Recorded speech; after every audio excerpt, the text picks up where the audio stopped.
Olá, eu sou Adriane Lender Vidal, sou biomédica, professora do curso de Medicina na Universidade Federal do Mato Grosso do Sul e hoje eu estou aqui para falar um pouquinho com vocês dentro do projeto da Universidade da Melhor Idade. O nosso tema de hoje é Entendendo e Manejando o Índice Glicêmico, Escolhas Alimentares Conscientes para uma Saúde Equilibrada. Aí você se pergunta, você me disse que é biomédica, então por que você está falando de alimentos hoje? Dentro das linhas de pesquisa que eu atuo, eu trabalho com síndrome metabólica, que é uma doença que tem um conjunto de alterações, mas cujo problema principal é a chamada resistência à insulina.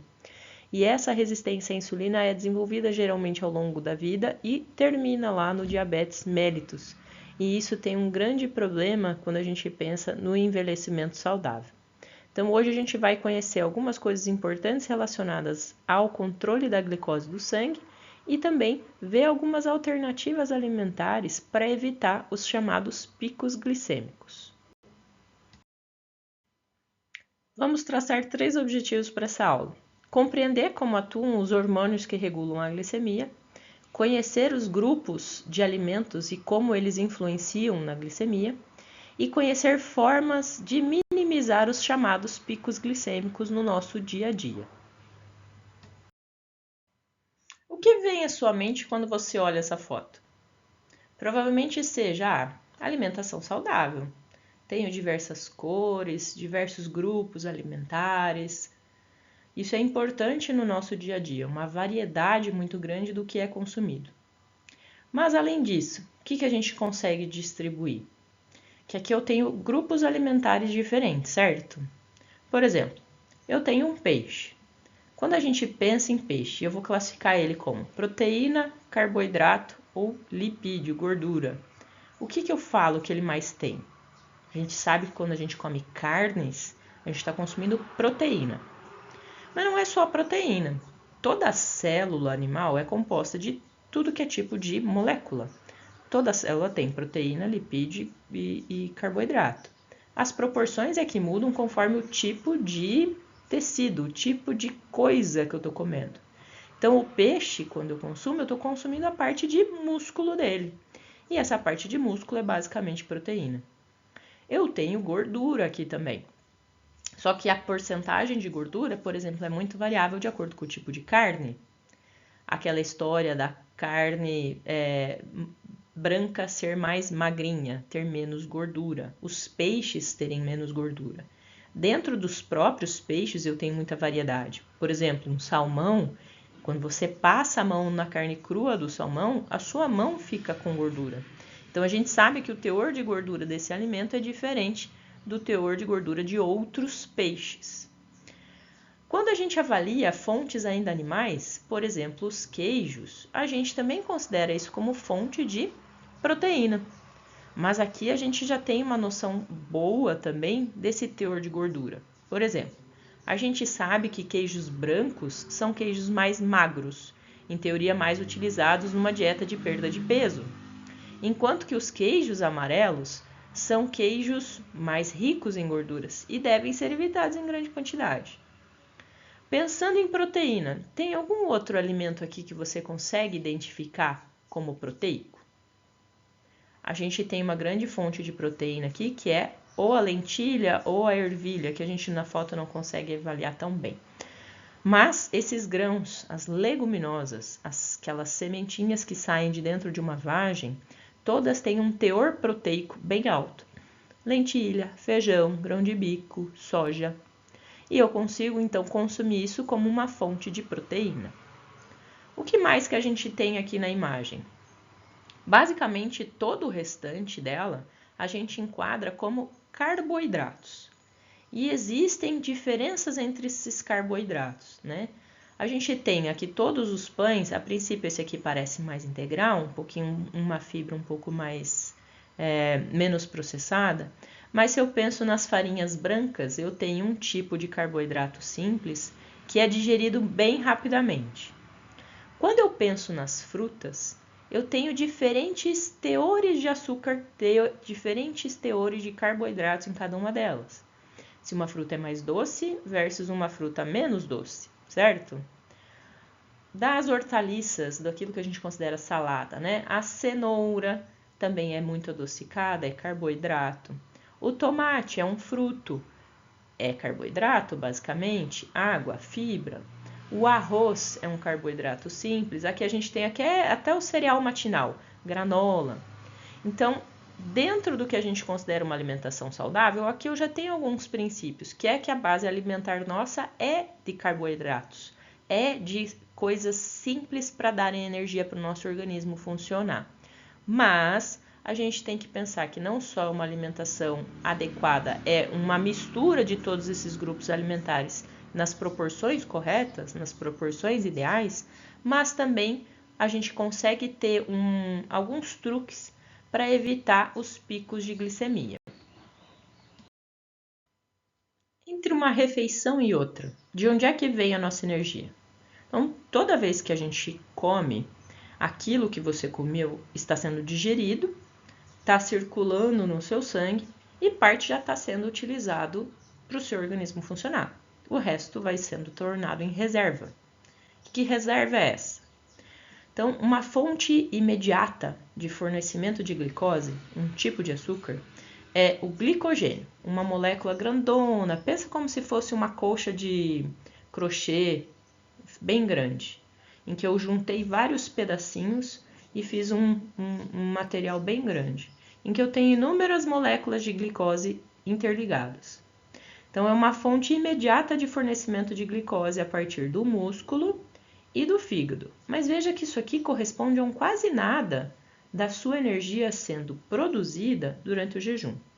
Por que eu digo assim energia? Reserva produzindo energia. No nosso organismo, a gente tem um órgão que comanda tudo, que é o cérebro. Então, o sistema nervoso precisa necessariamente de uma molécula chamada glicose, aquilo que você conhece como açúcar, é um tipo de açúcar. E essa glicose tem que estar sempre nesse formato, glicose, para que você tenha o funcionamento correto do seu sistema nervoso, para que o seu cérebro tenha força, energia, para fazer o coração funcionar, o seu pulmão respirar, o seu sistema digestório fazer digestão, ou seja, ter vida. Então, a sua reserva vai funcionar baseada em fornecer glicose para o seu organismo. Esse bonequinho aqui é de uma pessoa que estivesse em jejum, um homem de 70 quilos, após uma noite de jejum. Jantou, dormiu, acordou pela manhã. Quando a gente olha, sabe aquele exame da glicemia em jejum, ou glicose em jejum? A gente coleta sangue e eu vou dosar o quanto desse açúcar, o quanto de glicose tem no seu sangue durante um período sem comer. Então, no mínimo 6 horas de jejum. Independente se esse tempo foi de 6, de 12, de 18, um dia, 48 horas, o seu corpo trabalha para manter essa quantidade de glicose sempre constante. Então, se você já olhou lá no seu exame de sangue, você viu que numa glicemia em jejum deveria ser um valor abaixo de 99, né, menor ou igual a 99 miligramas por decilitro. Então, a gente considera uma glicemia de jejum normal entre 60 e 99. Abaixo de 60 a gente está em hipoglicemia, é aquela sensação de muito cansaço, quase um desmaio, né? Mas o seu organismo é capaz de consumir as suas reservas durante esses momentos entre alimentação para manter a sua glicemia constante. E a fonte inicial, mais óbvia, seria consumir o glicogênio tanto do fígado quanto do músculo. Mas não é daí que vem a sua principal fonte de energia. A maior parte da sua reserva energética está na sua gordura. Então, onde que está essa gordura no seu corpo? Ah, você já pensou no pneuzinho na barriga, né? Também. Embaixo da sua pele existe uma camada chamada de tela subcutânea. Isso é um tipo de tecido, um tipo de organização do seu organismo chamado tecido adiposo. E dentro dessas células está cheio de gordura, triglicerídeo. Então, ali está a tua fonte principal de geração de energia. Quando você não está alimentado, o seu organismo puxa essa gordura que está no adipócito e transforma, faz um processo químico para transformar gordura em glicose.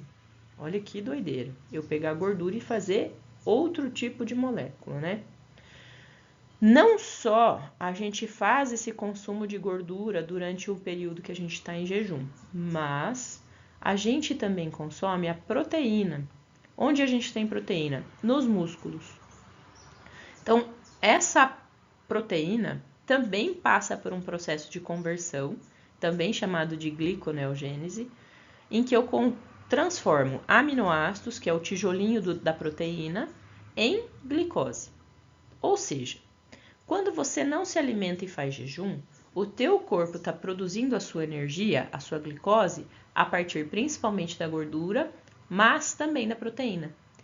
Que é por isso que ficar fazendo jejum exagerado, jejum de forma incorreta, não vai fazer você emagrecer apenas. Você pode até estar queimando gordura, mas você está perdendo também algo muito importante para o seu organismo, que é a sua reserva proteica. Então, já me perguntaram, e o jejum intermitente? Funciona para perder peso? Funciona. Mas não é todo o organismo que é feito para fazer jejum intermitente, que é você ficar 18 horas sem comer e daí se alimentar nessas outras horas do dia. O tipo da quebra do jejum intermitente é muito importante. A quebra tem que ser consumindo apenas alimentos gordurosos e proteicos, sem consumo de carboidratos, e depois nas próximas refeições é que poderia ser consumido carboidrato. Então ele não é um regime adequado para a maioria das pessoas. E aquele fator clássico, se você se sente mal-humorado quando você está com fome, nem tente fazer jejum intermitente, tá? Então, o que acontece com todo organismo, independente se está tentando perder peso ou não? A gente está consumindo essas reservas dessa forma. Mas aí a gente se pergunta, como é que eu faço reserva? De onde vem essa reserva? Você consegue parar para pensar em algum hormônio? Então, independente se você está comendo fruta, o teu almoço, ou uma junk food, né, uma besteirinha ali, como uma pizza, você vai acabar criando reserva e a quantidade dessa reserva, gordura, vai depender muito do quanto você consumiu, do quanto você fez pico glicêmico. Então, por isso é importante a gente aprender a equilibrar os tipos de alimentos para evitar fazer reserva demais. Como assim fazer reserva demais? Então vamos lá. Tua molécula principal de energia é a glicose e você quer estocar coisas que permitem produzir glicose. Toda vez que você come, que você se alimenta, existe um processo para digerir isso. Começa lá na boca, digerindo com a enzima amilase, então a gente está pensando principalmente em digestão de carboidrato, né? Digerindo os amidos, os alimentos, todas as fontes alimentares de carboidratos, né? Os vegetais, as frutas, tudo começa pela boca. Lá no estômago tem mais um tanto de enzima que quebra mais proteína, e daí lá no teu intestino você recebe uma chuva de uma enzima chamada amilase que faz quebras maiores desses teus carboidratos ingeridos.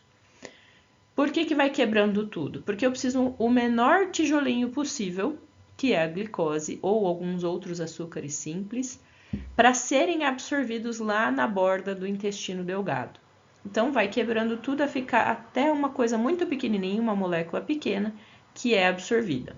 Então ela atravessa a parede do intestino e cai na sua corrente sanguínea. No que ela está circulando, todas essas moléculas estão circulando e essa glicose, então, aumenta, porque eu absorvi ela lá no intestino, ela vai até um órgão chamado pâncreas, onde eu tenho diferentes tipos de célula. Esse aumento da glicose estimula as células beta, um tipo de célula, a liberar na corrente sanguínea agora um hormônio chamado de insulina. Esse você provavelmente já ouviu falar. Toda vez que a gente libera insulina, existem 3 tecidos-alvo para esse hormônio, ou seja, 3 locais no seu organismo que tem um receptor para onde a insulina vai se ligar. Então, a gente fala que são tecidos insulino sensíveis. O fígado, o músculo esquelético e o tecido adiposo, a tua reserva de gordura.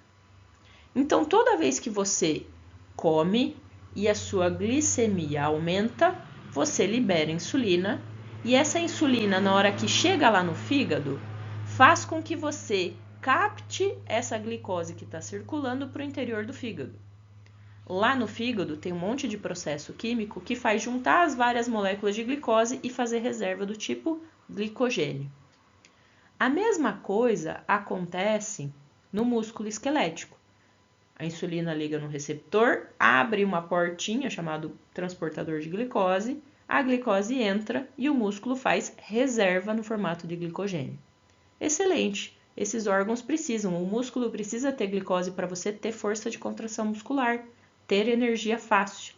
O fígado é a tua reserva aí para você liberar para o organismo quando você estiver em jejum. O nosso problema é que o tecido adiposo também responde à insulina. E quando ele capta então essas moléculas de glicose, olha que loucura, ele transforma a glicose em gordura. Você já ouviu uma pessoa falar assim? Eu não sei como eu consigo engordar, eu não como nada de gordura, eu corto a gordurinha da picanha, eu não como a pele do frango, eu não adiciono um fio de óleo no meu preparo de alimento e eu engordo. Aí você pergunta para a pessoa, tá, me dá o exemplo, o que foi o seu almoço? Aí ela fala assim, arroz, feijão, batata, macarrão com molho e um ovo. Aí você fala, então, basicamente seu prato era inteiro de carboidratos e carboidratos simples. Aí o que essa pessoa fez foi um pico glicêmico e isso fez ela transformar o carboidrato em gordura, em triglicerídeo. Isso é chamada de lipogênese, formação de gordura.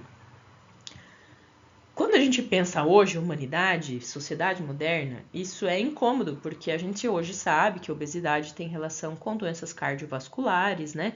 Mas, do ponto de vista evolutivo, nós somos seres que sempre precisávamos fazer reserva.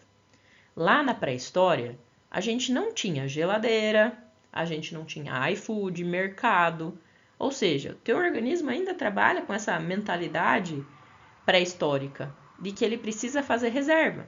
Porque na pré-história, nem tanto na pré-história, né? Há 100 anos atrás, era difícil às vezes você ter acesso ao alimento. Existiam épocas em que eu não tinha tantos frutos, tantos alimentos disponíveis. Quando você caçava um animal, nem sempre era fácil caçar, nem sempre ele estava disponível. Você teria que consumir esse animal todo de uma vez, porque você não tinha geladeira. Então, o nosso organismo está treinado para fazer reserva, porque ele não sabe o dia de amanhã. Para a gente hoje isso é um problema. Então, para a gente não fazer reserva, além do que a gente precisa, para manter o nosso organismo entre refeições, a gente precisa cuidar da alimentação. Aí lembra que eu falei para você que não interessa se você fica 6 horas, 12, 18, um dia sem comer, a sua glicemia vai ficar igual? A tua glicose no sangue vai tentar ficar sempre igual? É porque existe um outro hormônio, chamado de glucagon. Então, quando você se alimentou, você digeriu, você já absorveu tudo que tinha para ser absorvido, o seu organismo já bombeou toda essa glicose para dentro do fígado, músculo esquelético ou tecido adiposo, você começaria a consumir aquilo que está na corrente sanguínea e iria faltar, não ia faltar? O teu cérebro está funcionando, teus músculos, você está respirando, então você precisa voltar a bombear um pouco de glicose para manter o organismo funcionando. Com isso, essa baixa taxa de glicose, né, o seu organismo está consumindo e está baixando esse nível de glicose, estimula a célula alfa, agora uma outra célula lá no pâncreas, a secretar esse segundo hormônio, o glucagon.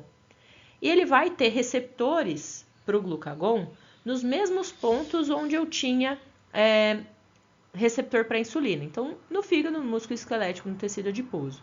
E agora eu vou puxar dessa reserva a glicose e liberar ela na corrente sanguínea. Então, quando eu uso o glucagon, eu estou tirando a glicose do glicogênio do fígado, principalmente, e estou transformando aquela gordura que estava no formato de triglicerídeo, lá nas reservas de gordura, passam a tornar-se novamente glicose, o processo de gliconeogênese. E no músculo esquelético, a gente consome a glicose a partir do glicogênio, mas a gente também pode quebrar a proteína e transformá-la em novas moléculas de glicose, também um processo chamado de gliconeogênese. Então, a gente basicamente tem uma brincadeira de cabo de guerra entre a insulina e o glucagon. Esse tempo inteiro, você tem esses dois hormônios antagônicos, contrários, funcionando. Quando sobe a glicemia porque você comeu, vem a insulina e tira a glicose do sangue. A glicose saiu do sangue, ela vai baixando, baixando, baixando. Vem o glucagon e faz você ter um aumento de glicose de novo. Subiu a glicose, mesmo pelo glucagon, vem a insulina e baixa ele. Então fica nesse cabo de guerra para manter a homeostasia do seu organismo, o equilíbrio do seu organismo. E onde vem o índice glicêmico em toda essa história? Então a gente conhece os alimentos e a gente classifica os alimentos dentro de grupos conforme o quanto esse alimento é capaz de mudar a sua glicemia.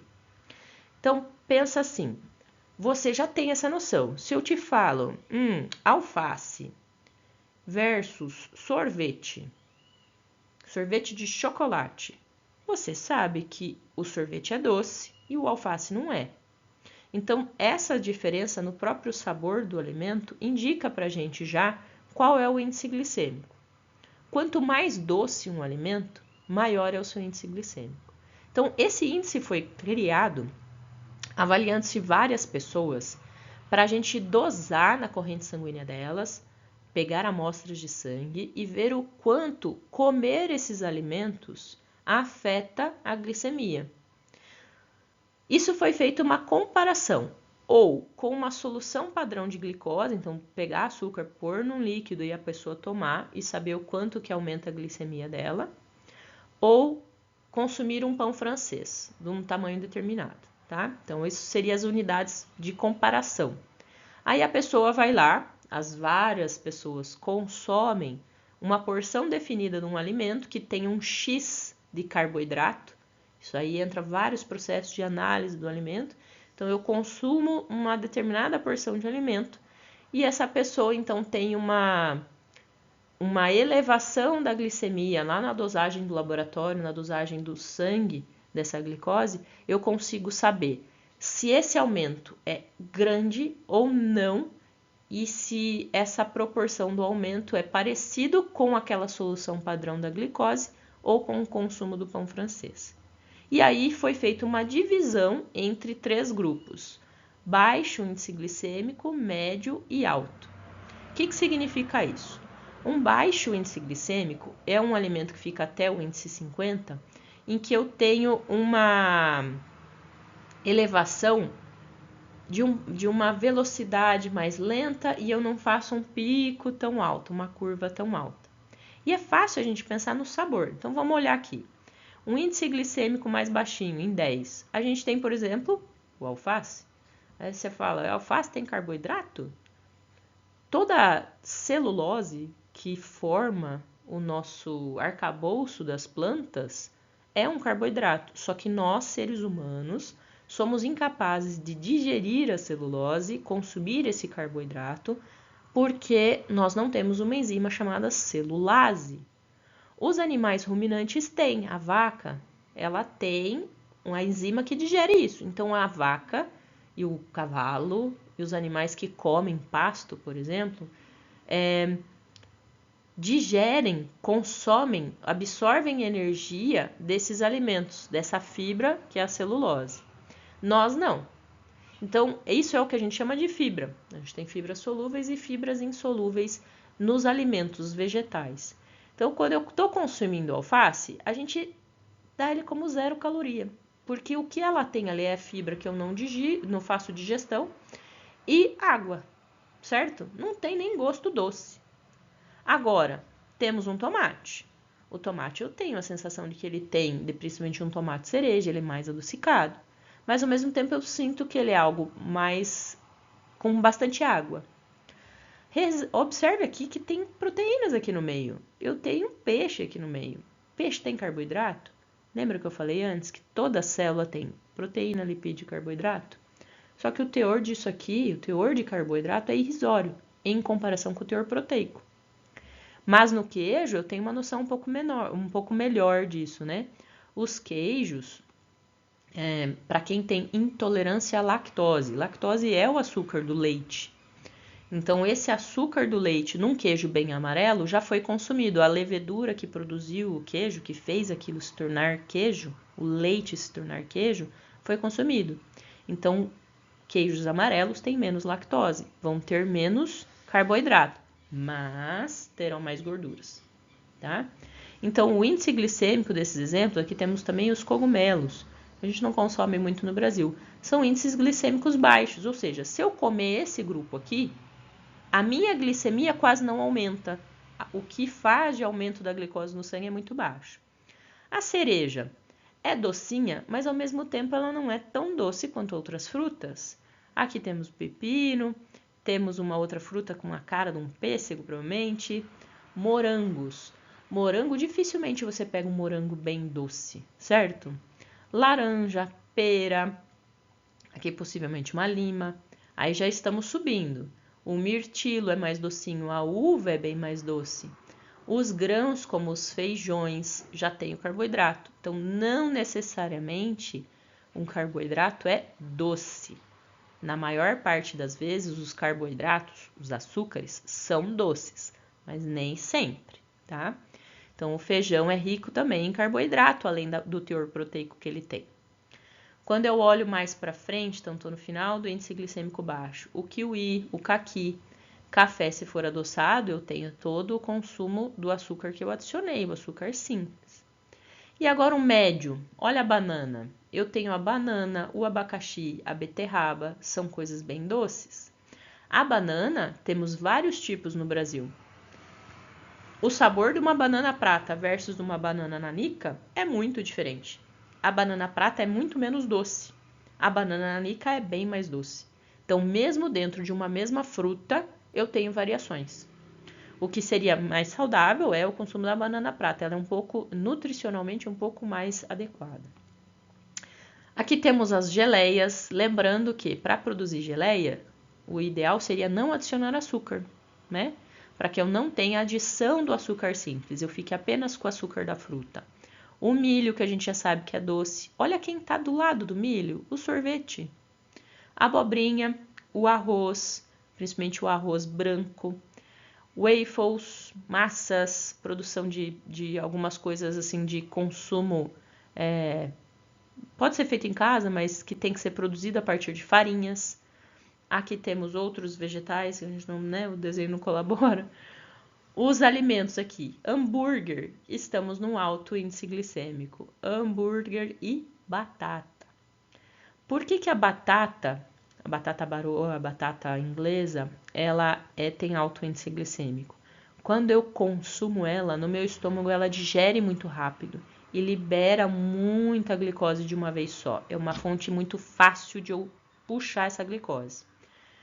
A batata doce é um pouco menos, apesar dela ser adocicada, ela tem mais fibra, ela tem um teor diferente de fibra e, consequentemente, eu faço uma absorção diferente dessa quantidade de carboidratos. E por último, lá no mais vermelho de todos, aquilo que a gente considera como doces, né? Os bolos, os bolinhos, brigadeiro, os pães e até a cerveja. A cerveja tem muito carboidrato, né? Ela é basicamente carboidrato. Então, com isso, a gente divide os alimentos nesses 3 grupos. O ideal é a gente consumir alimentos de mais baixo índice glicêmico e evitar os de alto. Não significa que você deva se privar de qualquer um desses alimentos, principalmente se são alimentos reconfortantes, que te trazem um bem-estar. A gente tem que pensar que a alimentação também serve para isso. Mas a questão é um consumo consciente sempre desses alimentos. Por que então comer alimentos de baixo índice glicêmico? Se a gente coloca aquela elevação da glicemia num gráfico, a gente observa os diferentes picos conforme o tipo de alimento. Num alimento de índice glicêmico elevado, aquele grupo vermelho, poucos minutos depois que você come, entre 10 e 30 minutos, você faz uma elevação de glicemia muito alta. Ó. De 100 foi para 160, e isso é um pico glicêmico muito alto. Num alimento de índice glicêmico médio, essa elevação demora um pouco mais e eu tenho uma curva um pouco menos exacerbada, menos vertical e um pouco mais horizontal. No índice glicêmico baixo, demoro mais a absorção desse elemento ainda e eu tenho um platô. Eu absorvo e continuo absorvendo quantidades constantes e depois baixa, termina de digerir. Então vejam que nesse valor aqui eu fiquei entre 120 e 130, aqui está lá no 140, aqui está no 160. Por que essas diferenças? O tipo de alimento, se ele é um carboidrato mais simples, mais fácil de ser digerido pelas suas enzimas lá na digestão, eu faço essa quebra desse carboidrato e eu já libero, já dissolvo tudo e ó, vai intestino, absorve aí. E consequentemente eu faço um pico. Os alimentos que são considerados mais complexos, que têm um teor de fibra mais elevado, fazem com que essa absorção se torne mais lenta. E, consequentemente, eu demoro mais, o organismo demora mais para digerir e começar a liberar esses carboidratos, e essa liberação, esse processo de digestão permanece, continua. E por isso eu faço uma curva mais alargada. Quanto menor o índice glicêmico do alimento, mais isso acontece. Ele é mais difícil de ser digerido no sentido de demorar mais, não que o seu organismo não consiga fazer um processo de digestão adequado, e eu consigo liberar isso de uma forma mais constante. Então, por que é importante ficar mais no grupo do índice glicêmico baixo ou usufruir de técnicas para tentar evitar os picos? Porque toda vez que eu estou consumindo alimentos de índice glicêmico mais elevado, lembra do pâncreas que produz a insulina? Ele vai liberar a insulina conforme o que você precisa. Então, quando você consome muito açúcar, se foi lá, estava em jejum e comeu um brigadeirão, eu brinco que o pâncreas se espreme e solta muita insulina. Porque o quanto a sua glicemia vai subir, geralmente ela nunca passa de 180, independente se você comer 2 colheradas de açúcar puro, ou se você comer bolo, ou se você comer sorvete, independente do que você come. O seu pâncreas se esforça para que você não tenha um valor de glicemia acima de 180 num organismo normal, que não tem problema para absorver glicose, tá?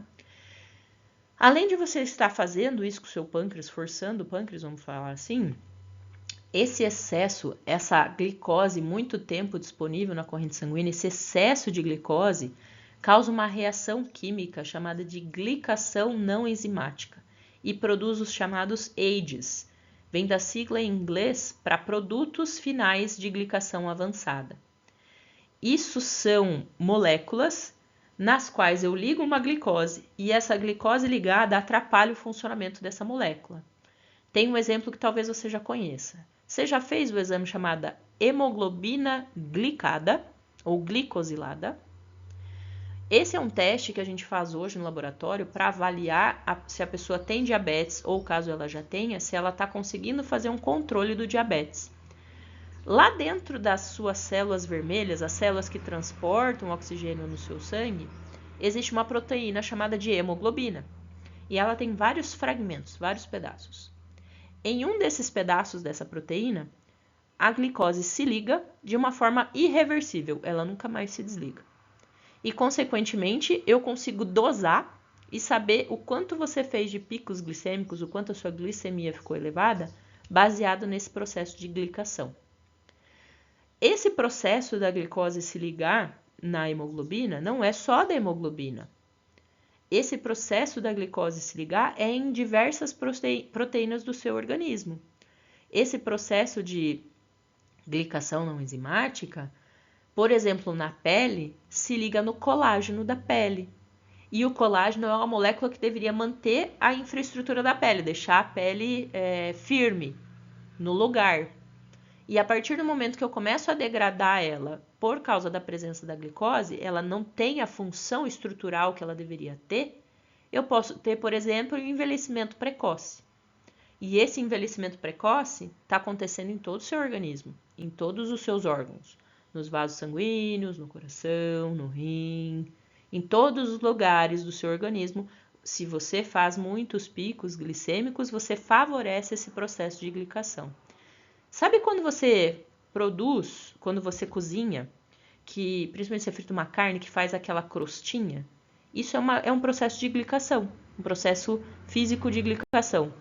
Então, no seu organismo é como se você estivesse fazendo isso, estivesse fazendo essa caramelização, vamos chamar assim, das suas proteínas. E isso impede com que as suas proteínas funcionem de uma forma adequada. Então, a ideia de consumir alimentos de baixo índice glicêmico é tentar evitar esse processo de glicação exagerada. Porque vai haver glicação no seu organismo. Mesmo quem não tem diabetes e faz o exame de hemoglobina glicada, tem um resultado de 4,2, 5,5. Tem processo de glicação, é normal. Porque a gente tem uma glicemia ali de até 99 em jejum, bate até 160, enfim. Isso vai acontecer. O que importa para a gente é tentar minimizar esses fatos, certo? Então vamos ver algumas estratégias. Todos os próximos slides que eu for mostrar para vocês vêm de uma página no Instagram que se chama Glucose Goddess. Tá em inglês, né? Mas quem tiver interesse em seguir essa moça, ela é bioquímica e ela demonstra com testes que ela faz nela mesma, acompanhamento de glicemia que ela faz nela mesma, a influência de hábitos alimentares nos picos glicêmicos. Então, o que a gente considera um pico? Um aumento de 30 unidades da glicemia que a gente chamava de basal. Então, tô lá entre refeições, se eu fosse dosar a minha glicemia, eu estaria no 90, 92. Aí eu vou consumir um alimento e dosar de novo, né? Dentro de alguns minutos. O tempo, geralmente, ali, que a gente considera para o processo final da digestão e que a glicemia deveria voltar para a glicemia basal, é de 2 horas. Que é a mesma ideia de quando a gente vai no laboratório fazer o tal do teste oral de tolerância à glicose. Quando a gente faz o teste padrão dosa a glicose em jejum, tempo zero. Toma um líquido com muito açúcar, uma sobrecarga de açúcar, super enjoativo na maior parte das vezes, e daí dosa de novo a glicose no sangue com 30 minutos, 1 hora e meia, 2 horas. E existe a curva estendida, que vai até 3 horas, em alguns casos, por exemplo, do pessoal que tem diabetes. Mas, o que acontece? A gente espera que em 2 horas o seu organismo já tenha retornado ao valor normal da glicose, tá? Que já estava antes. Quando a gente pensa em alimentação saudável, a gente pensa muito em frutas, em vegetais. E aí você fala assim, fruta tá liberado. Isso é um erro muito grande, principalmente quem tem diabetes não deve consumir frutas sem restrição. A gente tem que ter muita consciência sobre qual é o tipo de fruta sendo consumida e o volume. Sabe aquela história assim que você comprou uma melancia, ela tá super bonita, super doce, geladinha, você vai lá e come 3 fatias? Só porque a fruta é saudável? Não, porque tem muito açúcar. Tá? Então, e principalmente a melancia a gente não põe na boca e ela derrete fácil. Significa que ela tem pouquíssima fibra. Se você não teve que mastigar para poder engolir direito, essa fruta tem menos fibra do que outras. Por exemplo, pensa uma fruta, maçã, que você tem que ficar mascando até você engolir. É muito importante ter fibra para retardar esse consumo, esse pico da glicose. Então, esse primeiro exemplo é consumir 2 fatias de abacaxi em jejum, né, num período entre refeições, de algumas horas entre refeições, e olha o quanto que sobe a glicemia. Chega a fazer pico. Se a gente pensa lá naquele gráfico do índice glicêmico, ele é um índice glicêmico moderado. Então vejam como a curva aumenta, não é um pico absurdo, não é uma vertical aqui no começo, mas ele tem um pico, ele faz acima de 30, então não seria indicado. A gente não deveria fazer aumentos de glicemia acima de 30. Compara o consumo de 15 morangos, basicamente uma bandeja de morango. Não sobe. O teor de fibra é diferente. Quando a gente pensa no abacaxi, ele é muito mais doce, não é? Muito mais doce, muito mais aguado. Então, isso favorece com que isso seja digerido rápido e absorvido rápido, por isso fazendo pico. Diferente do que é os moranguinhos. Os moranguinhos dificilmente são doces, então o teor de carboidrato deles é diferente. Então, seria uma alternativa saudável trocar uma fruta por outra fruta que não tem um índice glicêmico tão alto. Ah, mas eu amo abacaxi, eu adoro abacaxi. Tudo bem, vamos ver em que momento consumir? Se você come no estômago vazio, como um lanche, olha o pico que faz, né? Igual o do outro gráfico. Mas, se você deixar para comer o abacaxi como sobremesa do almoço, entre ali até 20, 30 minutos após a refeição, logo após a refeição, você tem o prazer em comer o abacaxi, o sabor doce do abacaxi, né? E você não faz o mesmo pico. Olha a diferença de tamanho. Além do mais, o abacaxi é até recomendável ser comido após uma refeição, porque ele tem uma enzima, bromelina, que te ajuda no processo de digestão, tá? Vamos pensar nesse outro gráfico. Consumo de manga. Manga é bem doce, né? Então, a manga bem madura. Comendo de estômago vazio, 100 gramas de manga, faço uma curva assim. Se eu for pegar o mesmo peso de manga e querer consumir no formato de fruta seca, aquela que você compra desidratada, olha a quantidade, o mesmo volume, tá? O mesmo peso que eu pesei na balança da fruta, vai dar muito maior a curva. Isso porque quando eu estou consumindo 100 gramas de manga, eu estou consumindo muito mais água, a fibra está num formato diferente, né? Tá mais, me dá mais trabalho de eu consumir. Em 100 gramas, eu perdi toda essa água, então eu adicionei muito mais fruta. Eu adicionei muito mais daquilo que tem o carboidrato, aquilo que vai fazer o pico glicêmico. Então, o consumo de frutas secas tem que ser feito com parcimônia, né? Damasco, banana seca, a manga seca, kiwi seco, qualquer fruta seca é um teor muito maior, muito mais concentrado desse carboidrato. Então, eu tenho que cuidar com a proporção ou consumir junto com uma fonte de proteína, tá?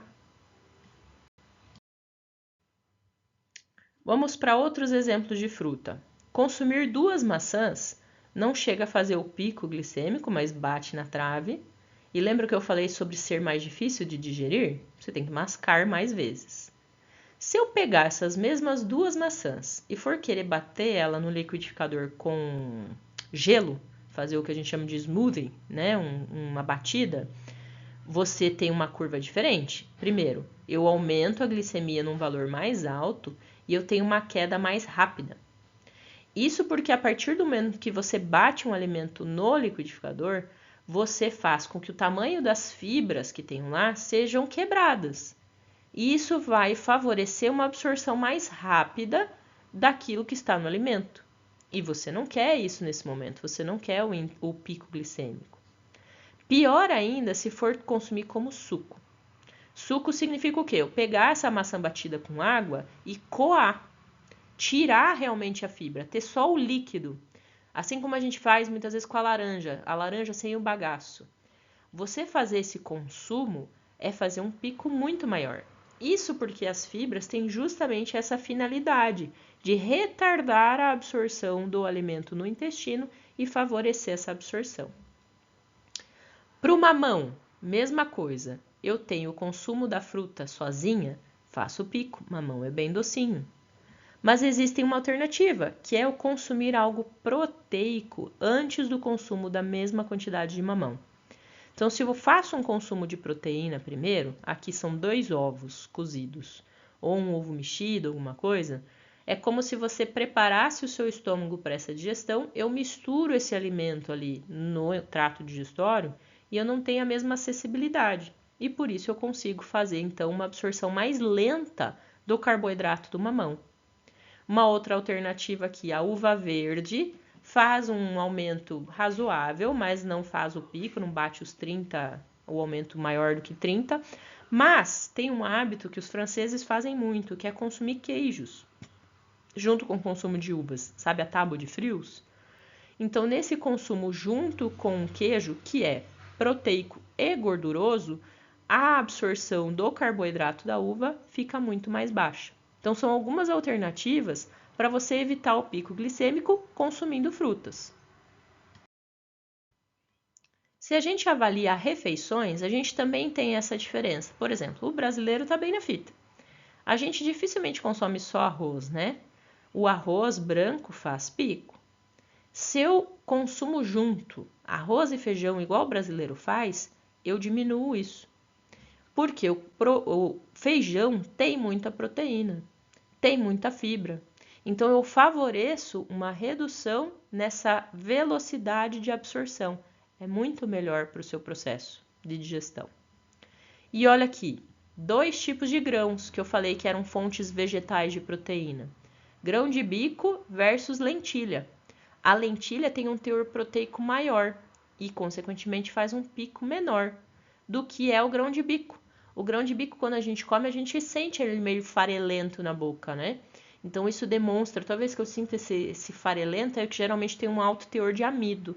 E eu consigo, então, saber que o grão de bico vai fazer um pico se ele for consumido em grande quantidade. Então, não é só porque é lentilha ou grão de bico que eu vou consumir sem cuidar. Da mesma forma, aquela coisa clássica, né? Você aprendeu que você deveria comer primeiro a salada e depois a refeição. Olha a diferença entre consumir só macarrão puro, o pico alto que ele faz, né? Do que comer uma salada de folhas de rúcula e depois consumir o macarrão. Então, a partir do momento que eu coloco fibra, por mais que eu vou consumir um carboidrato simples depois, eu tenho uma melhora muito grande nesse pico. Eu diminuo esse pico formado. Posso pensar o mesmo até para consumir alimentos que a gente considera besteiras, por exemplo, pizza. Comer uma salada antes da pizza reduz o pico glicêmico. Daí você fala, nossa, tirou todo o meu prazer de eu comer uma pizza e ter que comer uma salada primeiro. Mas é muito questão de hábito. A gente pode se habituar a comer a salada antes, se forçar, querendo ou não, para você ter aquele prazer depois, você saber que você está cuidando da sua saúde primeiro. Macarrão instantâneo, olha o pico absurdo que ele faz. Versus eu adicionar uma saladinha com um pouco de frango para ter uma curva um pouco melhor. Até as besteiras mesmo, né? Hambúrguer e batata frita. Comer uma salada principalmente temperada com vinagre de maçã de preferência. Essa acidificação retarda o processo de absorção do alimento e faz então com que você não faça um pico, faça um platô um pouquinho melhor. E aí vem o tal do doce. O doce é algo que a gente quer muito consumir, né? E a gente, infelizmente, tem mais vontade de doce quando a gente está com fome entre as refeições, tipo o lanche da tarde. Qual que é o problema? A gente já viu que eram os índices glicêmicos mais altos, né? Pensa consumir uma fatia de bolo de chocolate. Além de eu fazer um pico alto, isso demora para ir embora. É muito açúcar numa fatia. Então, uma alternativa é adicionar a tal da camada de gordura ou de proteína. Aqui tem um exemplo adicionando o consumo de iogurte grego, aquele que é bem mais gordurosinho, mais concentrado, para fazer diminuir esse pico. Ah, mas daí perdi a vontade, né? Pegar o bolo de chocolate e passar iogurte nele não me soa gostoso. Você pode usar a mesma estratégia que você ouviu sobre as frutas. Consumiu o abacaxi depois de uma refeição? Consome o bolo dali uns 20 minutos como sobremesa de um almoço. Ou uma fatia de pudim, né? O pudim é o meu favorito, o bolo eu até passo. Mas essas sobremesas, se eles forem consumidos como sobremesas de uma refeição mista que teve bastante fibra antes, você favorece uma absorção melhor desse alimento. Mesma coisa, consumir chocolates, aqui está exemplo M&M's. Se você consumir ele junto com algo que tenha gordura, por exemplo, amêndoas, você faz uma elevação menor da glicemia. E por último aqui, consumir uma rosquinha, um donuts. Nossa, o gráfico nem coube aqui na imagem, né? Passou. Então, se você faz o consumo de algo que vai te dar um pico glicêmico super alto, mas você faz uma atividade física junto, logo em seguida, por exemplo, aqui é 15 minutos limpando a casa, aspirando, você não faz esse pico. Isso porque aquilo que você absorveu do alimento está sendo consumido de forma imediata pelos seus músculos. Ao invés dos músculos estarem usando a reserva, eles estão usando aquilo que já está circulando, que está vindo do alimento. Que é aí que vem a principal dica para evitar pico glicêmico: se mexer. Toda vez que a gente faz o consumo de algo que a gente sabe que tem um índice glicêmico alto, e principalmente você fez isso em jejum, né, entre refeições, é ideal você se movimentar um pouquinho. Por exemplo, pensa você ir na lagoa, consumir um sorvete e continuar caminhando, mesmo que num ritmo devagar, para olhar as capivaras, para olhar os bichinhos. Isso já vai ajudar você a não fazer o mesmo pico glicêmico do que se você consumisse esse sorvete e ficasse sentado. Da mesma forma, fazer o consumo de um bolo e fazer exercício físico, um pré-treino basicamente aqui, né? Ou, mesmo quando a gente faz uma alimentação balanceada, adequada, uma refeição mista, que é um exemplo de uma refeição havaiana, japonesa, né? Que é o poke. Tem arroz, tem peixe cru, tem abacate, tem vegetais, tem frutas. É uma refeição variada, só que faz pico. Se consome ele e caminha, eu tenho uma refeição com uma digestão um pouco melhor, sem fazer o pico. Ah, mas eu não quero sair para caminhar toda vez que eu almoço. Ao invés de você sentar no sofá e assistir TV ou ir tirar a siesta já direto, experimenta lavar a louça, colocar uma roupa para lavar, tirar a roupa do varal, varrer a casa e cuidar dos bichos lá fora, alimentar os animais. O mínimo que você faz é se mexer por uns minutos, aí pelo menos uns 20 minutinhos durante esse período pós-refeição, tá? Isso favorece com que você não tenha um pico glicêmico. Por que falar tanto sobre esses picos e sobre essa alimentação? O foco principal aqui é o diabetes, certo? Então, o diabetes é uma doença, o diabetes tipo 2, que começa com a resistência à insulina. O seu pâncreas produz o hormônio, produz a insulina.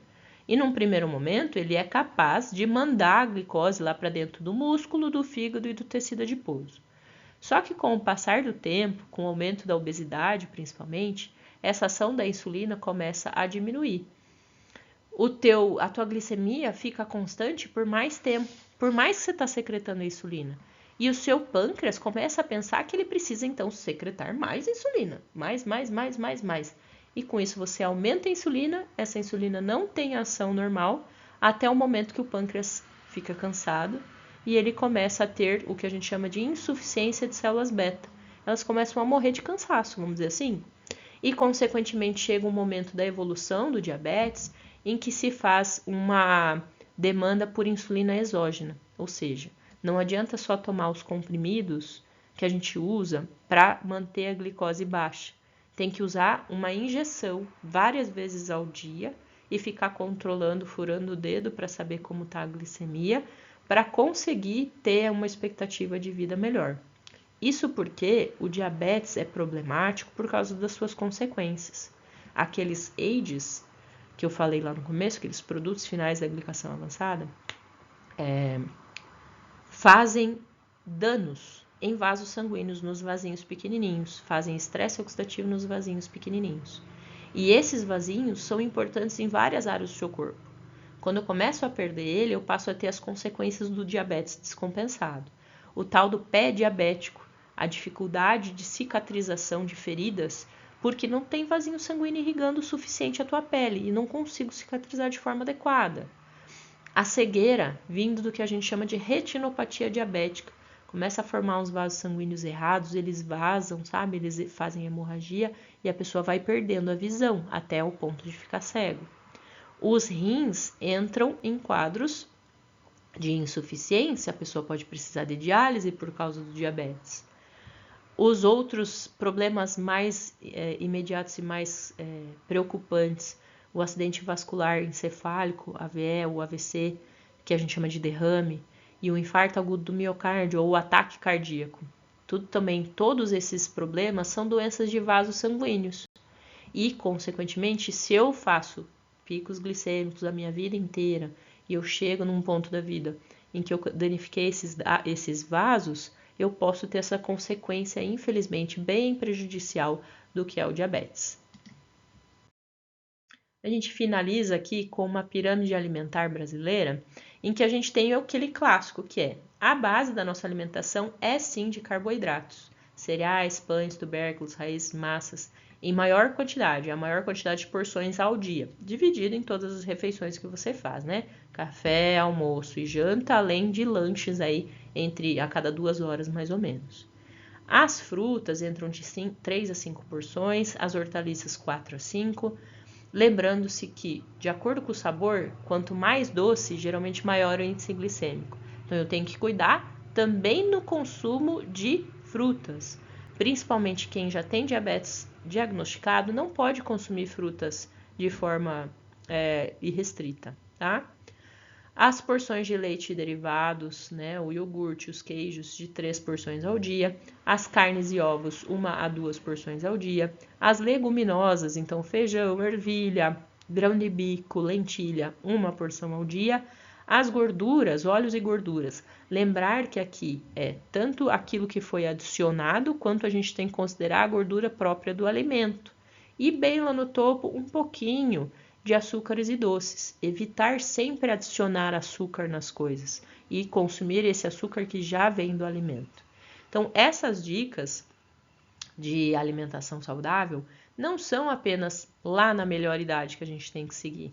Essas dicas de evitar a glicação, de evitar os picos glicêmicos e o dano das proteínas, deveria vir com a gente a vida inteira, desde a infância, principalmente juventude, no adulto, para evitar que lá no futuro a gente desenvolva o diabetes tipo 2, que costuma surgir ali a partir dos 45, 50 anos.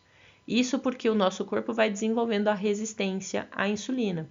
E o nosso problema da resistência à insulina é que, a longo prazo, somado à obesidade, ao problema de equilíbrio do colesterol, do triglicerídeo, a gente tem a síndrome metabólica, que é uma doença que é associada a um aumento muito grande das doenças cardiovasculares, ou seja, do aumento da frequência do ataque do coração ou de um derrame.